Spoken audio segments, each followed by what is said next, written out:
Bismillahirrahmanirrahim. Alhamdulillah wa masih diberi nikmat, mugi-mugi saged ngaji istiqomah manfaat barokah fid dini wa dunya wal akhirah. Qaluhu wa yajibu sarfuha.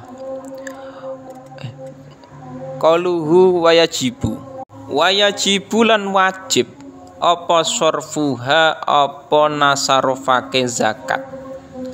Jadi zakat itu nantinya akan diberikan kepada siapa saja kriteriane. Lah iki akan dijelaskan. Oleh wajib ditasarrufna ilaman maring wong wujida kang den temu sapa man bayane man sing pertama minal fuqara saking pira-pira wong fakir. Jadi zakat itu nantinya yang berhak dikasih zakat adalah orang-orang fakir. Orang-orang fakir itu siapa? Dalam kitab syarahnya itu man la malalahu wala kasba yaqau mauqian min kifayatihi.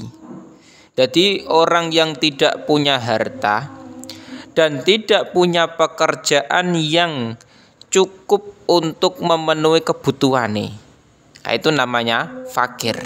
Jadi misalkan gini, satu hari iku Zaid kebutuhannya untuk makan dan lain-lain itu kebutuhan cuman sekitar 100.000 misalkan 100.000, anak 5 dan kebutuhan istrinya juga yang wajib dinafkahi sehari 100.000. Tapi dia tidak punya harta dan tidak punya pekerjaan, atau punya kerjaan tapi bayarannya itu cuman 20.000. Jadi jauh dikatakan cukup, belum bisa mencukupi kebutuhannya. Lah itu namanya fakir.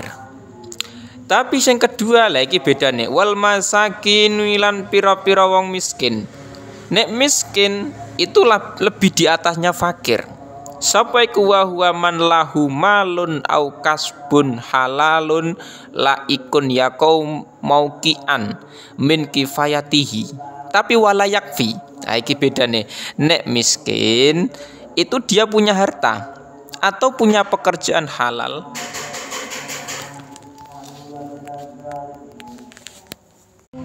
Jadi nek kriteria miskin itu orang yang punya harta atau pekerjaan yang halal tapi belum bisa mencukupi.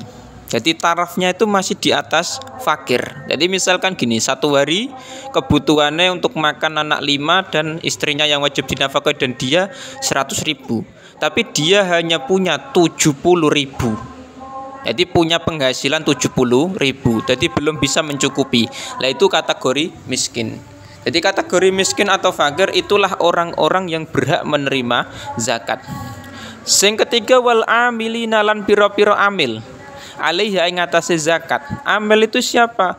Amil itu alladzi yab'atsuhul imam li akhdhi zakat. Jadi orang yang memang dibentuk oleh lembaga atau orang yang memang ditunjuk oleh imam atau pemerintah yang nantinya mengumpulkan zakat dan membagikan zakat. Itu amil. Jadi memang harus adanya imam yang menunjuk Zaid ini sebagai amil, nantinya yang mengumpulkan zakat di masyarakat dan membagikan. Jadi di Indonesia itu ada lembaga amil zakat itu ada.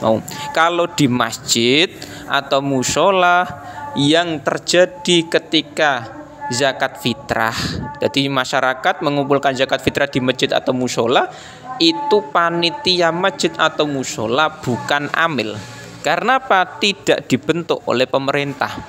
Dia statusnya adalah wakil, lebih tepatnya wakil.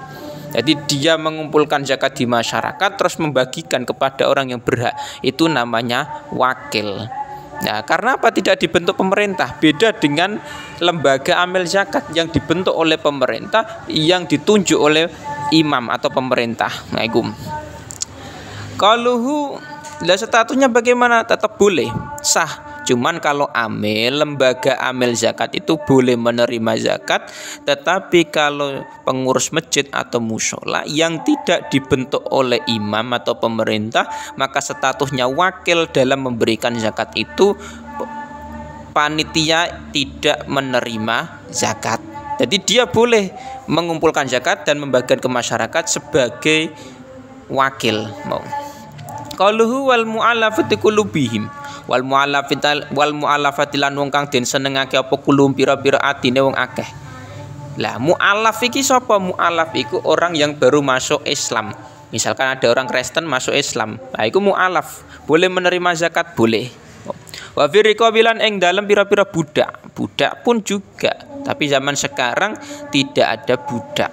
Jadi mayoritas orang-orang merdeka. Jadi mencari budak memang nggak ada zaman sekarang, apalagi di Indonesia. Wal gharimin lan pira-pira wong kang utang. Orang yang utang bisa menerima zakat, bisa. Pengertiannya bagaimana? Man istadana fi ghairil maksiyati. Catatane hutang yang digunakan nantinya itu untuk perkara yang bukan maksiat. Contoh, Zaid hutang 100 juta untuk bangun masjid, atau utang 100 juta untuk bangun pondok pesantren atau mushola atau lain-lain. Yang penting bukan perkara maksiat. Nah, itu nanti boleh berhak menerima zakat.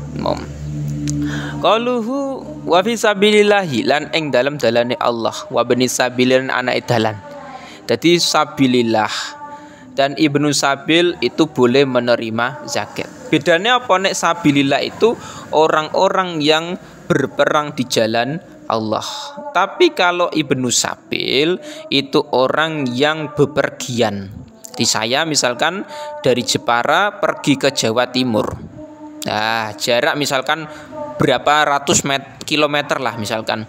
Lah itu ibnu sabil atau musafir boleh menerima zakat. Tapi kalau sabilillah itu orang yang berperang di jalan Allah. Zaman dulu sahabat-sahabat perang melawan orang-orang kafir. Lah itu namanya sabilillah. Cuman di zaman sekarang sudah tidak ada. Nah, makanya ada sebagian kitab, sebagian pendapat yang mengatakan ada orang-orang yang berhak menerima zakat. Salah satu di antaranya adalah kiai-kiai atau santri yang ngaji kitab kuning, yang ngaji ilmu agama, yang nantinya menyebarkan kebaikan-kebaikan. Itulah orang-orang yang berhak menerima zakat, masuknya di sabilul khair atau sabilillah nantinya. Itu ada sebagian ulama yang membolehkan kiai atau santri yang belajar ilmu agama ngaji itu berhak menerima zakat. Ada yang demikian sebagian ulama, tapi sebagian ulama lain itu tidak membolehkan. Kalau walaya juzulan ora wenang wala yujzilan ora nyukupi apa sarfuan nasarfake zakat li ghairihi maring sakliyane man wujida. Tapi nantinya zakat ketika diberikan kepada selain golongan-golongan tersebut itu tidak diperbolehkan. Contohnya orang kafir. Jadi zakat terus tak berikan kepada kafir, tidak boleh. Atau zakat tak berikan kepada orang kaya. Nah, atau zakat kepada Banil Muthalib, Banil Hasyim, itu tidak diperbolehkan. Nah, itu ada semua pembahasan itu di kitab Takrib. Itu ada orang-orang yang tidak boleh menerima zakat, ada 5.